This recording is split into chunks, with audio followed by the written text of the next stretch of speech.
Hey everybody, here we are yet again. Happy Tuesday. I was asked to talk about my interpretation of exactly what went down and is it over and where do we go from here. So let's just jump in. Big thank you to everybody in the audience. Thank you, Mr. Hammer. You rock. Sorry about the day that it is, but the last 48 hours have been pretty hectic. And let's jump in and talk about what's going on. So, first, let me make sure my camera's on. Yep. And the voice, I think, is working. So this is, we always talk about kind of crypto being the Wild West and investing being a blood sport. But yet, we do need regulation to prove that exchanges are backed with assets and do not have holes in their balance sheet. And this is the story of yet another bank run and yet another hole. And I must say, I have done most of my trading on FTX. I find it the best interface, best fills, lowest charges, and hopefully I won't be too sad to see them go. I may have to open up my Binance account again. I might still have a Coinbase account as well, but I don't do much on that at all. So let's just jump in and talk about the story today. And of course, this is edutainment. Today, lots of ugly news. So that's where we're going to go. We're going to talk about what happened, but we're also going to talk about macro and Tesla. We'll look at some pairs and give you some perspective of where we are in this market right now after what we were just hit with. And it's supposed to be Moonvember, and it's not so far. So first of all, Fortune magazine said this guy was potentially the next Warren Buffett. Nope. He has the most famous hair in crypto, and he is now gone at the sad old age of 30 years of age, which is a shame. A lot of people had pinned big hopes on this guy. Philanthropist, humble lifestyle, etc. You know, old Toyota Camry sneakers. But again, maybe he just stretched himself too thin and he should have known about risk management. But let's talk about what happened. So $80 billion gone, 24 hours, wiped off the crypto market. As this is a little older, 5 hours ago, as Binance and FTX wage war, but then they make friends. But this is kind of what happened. It was hot on the heels of the kind of bank run, which is triggered by Binance's massive dump of FTT token. And during this, it brought the whole crypto space down. There were so many cryptos down over 20%. I couldn't even count them. I was trying to put them on the chart and I said, oh, screw it. It's not even worth it. Everything's down. But this is how it all began. This was the battle to defend the FTT token price at this level of 22. Lesson for everybody out there. Never, ever signal what you're going to do when speculators are watching you. That is just a dumb move. And we've seen this time and time again. You don't show your cards in the game of poker. But they did. They said, we're going to defend it at 22. And that just brings in the speculators. And of course, it's down 75%, 78%, 85% at one stage during the day. This is the FTT token. And as you always said, utility tokens aren't worth it because the huge bag is always held by one party or more. So what went down the last 48 hours, we saw the fastest bank run and the fastest deal. And the bizarre thing, this is a tweet from CZ, and this afternoon FTX asked for help. There is a significant liquidity crunch. Not problem, crunch. And sometimes you just can't get stuff out fast enough. I know everybody was pulling their crypto off exchanges, which they should have done in the first place. I always had a trading bag on there, pulled that off myself. But they will be doing some due diligence. It looks like they could do a deal. And this deal is apparently for FTX.com, not FTX US. And it remains to be seen what's going to happen with Alameda, etc. That has triggered this whole thing in the first place. But what's really weird for me is about 8 weeks ago, FTX was valued at $32 billion and we're going to raise another $1 billion in equity. And then Binance all of a sudden threatened to dump $500 million of FTX tokens. The whole thing comes crashing down. It just seems like a total house of cards, and I would have expected more from FTX. And we don't know how big the hole is or what the liquidity crunch was like, but we'll look at some on-chain data to show exactly what has happened. But now, there's also rumor that SBF was running around Silicon Valley trying to raise money over the weekend, and he couldn't. And he was forced to kiss the ring of, guess who? CZ, who is now the head honcho of all crypto. Because CZ is plugging the gap and FTX will be under new management So we'll see. And apparently all your amounts are still safe. Hopefully things go smooth through due diligence. But anyway, if you can't get stuff off, I did a little test a couple of hours ago, and it was still possible to remove crypto from FTX. So next in the box, this one is really the core point here is, as CZ says, banks are run on fractional reserves. Crypto exchanges should not be. And all crypto exchanges should do Merkle tree proof of reserves.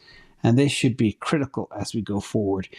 Hopefully, they'll be able to get this done fast, and then people will be able to trust their exchanges, so this will not happen again.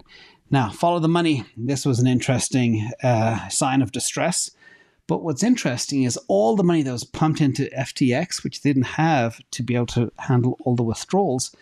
But look at this list of players that were involved as a capital resource. You have Binance, OKX, Kraken, MEXC Global, don't know who they are, Huobi, and Alameda. Everybody was chipping in, and the amount of funds that were flowing so fast, so rapidly, I'm sure Sam and the team haven't slept in 48 hours. Let's look at the drainage and the net position change of FTX versus Binance. And if you look here, the Bitcoin balances, we saw the largest ever transfer today. Net position change, they had about, in July, I think July 12th, about 66,000 Bitcoin. And 24 hours ago, they had about 18,300. Today, they got 6.5 Bitcoin left. Stunning. It's just gone. So the amount of wallet action must have been pretty intense. Another view of FTX drainage was USDC and Ethereum. You can see how much went off in such a short window of time. Big thank you to Sanjay for sharing this with me. This is from the block over the past 7 days. FTX balances have fallen significantly. USDC from 150 million down to 50 million, and ETH falling from 325,000 ETH to 34,000 ETH. 90% gone in a few days. Another view of the ETH loss in 48 hours. This is from Sentiment. And again, in that 48-hour period, ETH held in FTX's main wallet dropped 90%. And at one point, it was bleeding. I think if you calculate the math, that's about 500 Ethereum per minute, ladies and gentlemen. And that was pretty crazy stuff. Now, I tweeted this a little bit earlier today. I just want to walk through some of the thoughts that all of this has triggered in my mind as to where this could go is, what if there's a bigger story behind this? We may not know. We may never find out. Maybe we'll find it over time, but maybe CZ or others did not like SBF's regulatory approach. We know people like BitBoy did not, and others. And what if the cryptoverse did not like how cozy SBF was getting with regulators? And what if the Alameda balance sheet was intentionally leaked to bring all this down? What if it was a master chess move? What if the Twitter storm was all orchestrated to cause a bank run on FTX? What if CZ wanted Voyager, but since he was outbid by FTX, this was another avenue to get it? Who knows? There's so many thoughts as to what this 3D chess game could look like. What if utility tokens like FTT suck? Well, we always said that. That's no surprise. And liquidity crunches do matter, and that's what we saw. And what if somebody does the same to CZ down the line to take over all of crypto? And why did Sam Bankman-Fried not learn from 3 Hours Capital? And again, quick reminder, it's the Wild West and it's a cutthroat business. So be careful out there, everybody. Self-sovereignty is a good thing to do. So let's look at one other thing. The fallout from this is Binance token surges 20% on the news, just an hour after CZ announced his tentative acquisition of FTX. They will become the one dominant player. I can't remember the exact number, but I know that Binance runs about 90% of all Bitcoin spot volume in the world today. With this, it'll be more like 95%. So let's look at the crypto market and see what's going on here. The crypto market, as valued against Bitcoin, you can see a lot of deep red all over the place. Ethereum down 15.3%. BNB was up and then down. Doge deep red. XRP, Solana, Avalanche, Polkadot. Cardano a little bit pink, not a deep red. And then things that I thought would do pretty well, they didn't. Things like Uniswap and others, I thought this would drive a huge rush towards decentralized exchanges. That didn't happen yet. And we have other names that were on a big run. Chainlink went up about 20% over the last couple of days and gave it all back in the space of a day. So let's talk about other bad news. Bitcoin futures liquidations, $121 million. That's the biggest liquidation since, I think, the 16th of August. And since our big sell-off in June 16th, it's about $200 million. So a lot of people got hurt out there. So I hope everybody is hanging in there in one way or another. Now we're going to look at a couple of different pairs just to give some perspective as to where we are. It may seem like the sky is falling, but things are just kind of like back to where we were summer 2022 and even March, April 2021. So this is the ADA over ETH. It's back near that floor of that red line that I always look at, the 0.00026 level. It's bounced up to about 0.00028. But you can see here, again, we're back at March 2021 levels, also May, June 2022 levels. So it's like we just really haven't gone anywhere, at least when you look at pairs. Another pair as well, just to put things in perspective, because I know Solana was called into light here.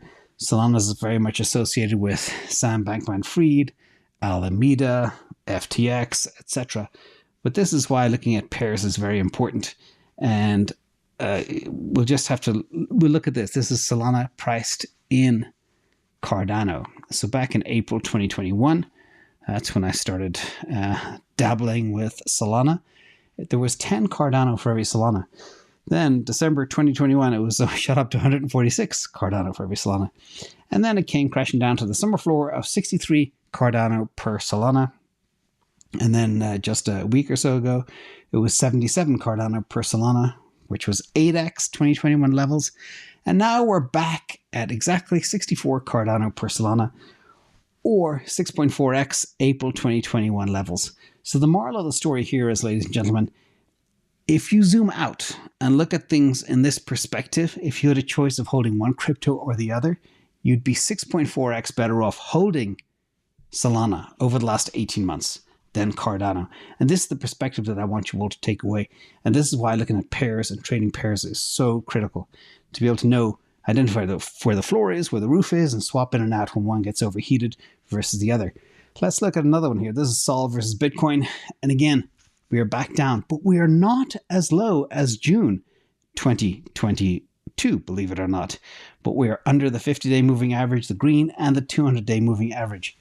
And a lot of people are unsure about the future of Solana, but as far as I'm concerned, yes, it is a ding.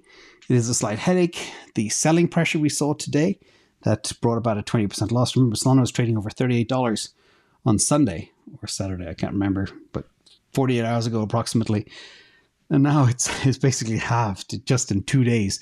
And nothing fundamentally has changed with the chain other than forced selling pressure. And the price is determined at the margin, ladies and gentlemen. That's the important thing you need to know as investors out there. Let's look at another one that got a real hit today. MicroStrategy, a 75-point swing in less than 24 hours. That was massive. That is a $75 move from $270 all the way down to $195 at one stage today. And that was kind of stunning. So it is, if you can stomach the volatility, it is an interesting place, of course, to play. Now, let's look at a couple of other things. We'll switch to a little bit of real estate here, some interesting charts. This is the home affordability, and it's now lowest since 1984. I drew a red line on this chart here. And again, thank you to Sanjay for sharing. But with 30-year rates above 7% now, it takes 39% of the median household income to make the principal and interest payment on the average priced home purchase in the United States. And this is the highest since 1984. And this is nearly 40 years ago. And this will have a huge impact as well on real estate in the United States. And it's also happening in other countries all over the world.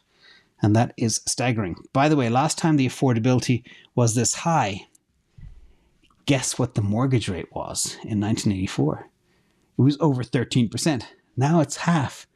But that shows you how mortgage rates are half of what they were nearly 40 years ago. But the affordability is gone, which means people are earning a lot less. And that is crazy how the purchasing power, buying power has been cut. And this kind of brings us back to why it's important to have really hard assets as we go forward, especially things like Bitcoin. Another interesting chart here. This is the Black Knight Home Price Index. And you can see here in the span of just 3 months, US mortgage holders lost $1.3 trillion in newly acquired equity evaporate. That is by far the largest quarterly decline on record since 2009. And we all know what happened in 2009. And as we reported before, this is stunning. But that huge amount just gone. And in addition, I can't remember the exact number, but something like another 500,000 homeowners are now underwater on their mortgage because the property market has fallen. And that's how levered real estate is. It can work to your advantage, but otherwise sometimes it can't. Switching gears, talk about bad news today. Not too much, but one, we'll look at the yield curve. And this is a cool chart from Econometrics. And we know what the FOMC has done. But what's really interesting is how the yield curve is different. So it might be a little bit of an eye chart, but if you look at where the first red dot is, that's the 1 month yield. And then 2 months, 3 months, 4 months, 6 months, 1 year, 2 years, 3 years, 5 years, 7 years, 10 years, 20 years, and 30 years. If you look at the 2-year versus the 10-year, the 10-year pays, I think, 56 basis points less than the 2-year. And that's still a very heavily inverted yield curve, which is the 2-year minus the 10-year. And that means we are still squarely facing down a recession. A lot of people are talking about a soft landing, but we'll see. But either way, the important thing about this is the further out you go, kind of gives you a better sense of where long-term interest rates are going.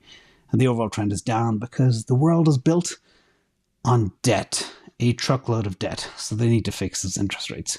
Let's look at the 1-year Treasury Bill. It's 4.8%. That's from Charlie Bilillo. That's a 15-year high.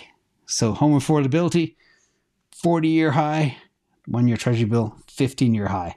How long can this go on? We'll see. Next, in other bad news, this for those who are stuck in cold parts of the US. And again, this is in line with the poor people over in Europe as well that are going to suffer from hopefully not too chilly a winter. But the most densely populated corner of the US, temperatures drop, can get very cold up there.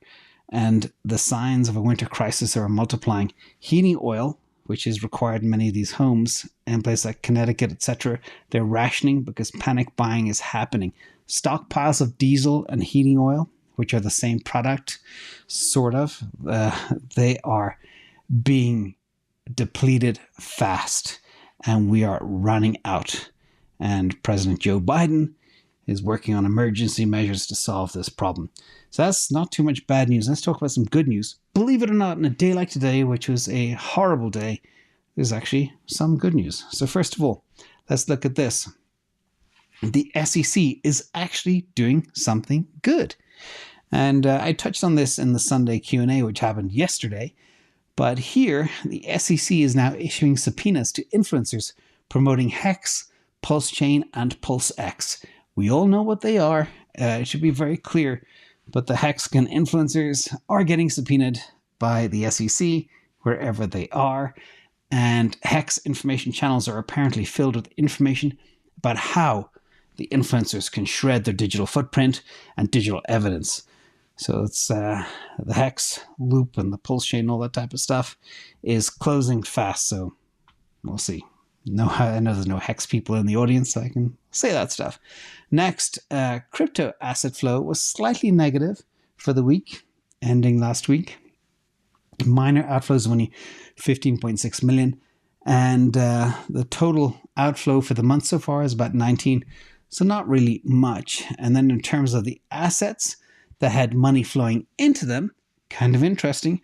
Not today, but last week, we had Solana 200,000, Ethereum 2.7 million, XRP 1.1 million, and Polygon 200,000 as well. So there was money flowing in last week to these certain crypto assets, but I'm sure when I show this data next week, it'll look pretty interesting. But maybe sometimes what happens when prices do fall to a certain level, you see the buyers jump in. maybe it caused a big spike. So let's talk about some NFT news. This was an interesting chart. Is the NFT marketplace weekly users, and OpenSea, which is the Ethereum-based solution, and Magic Eden, the Solana-based solution, is neck and neck almost. 115,000 weekly users versus 111,571. So pretty close. And then third place is Blur. Never heard of Blur. I thought LooksRare would have been a little more popular, but it's not.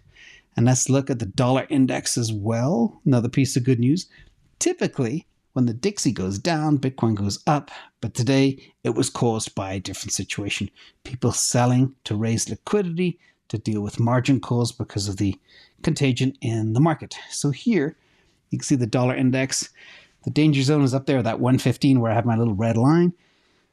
We had a big spike up towards the Fed meeting and then a sell-off. And now we're down under the 110 level, which typically is good for risk assets. But I think this may be short-lived. We could meander back up to the 115 level. I'm not sure as we go. Now, that is considered kind of a decoupling. When these two move in the same direction is weird. But look what also happened.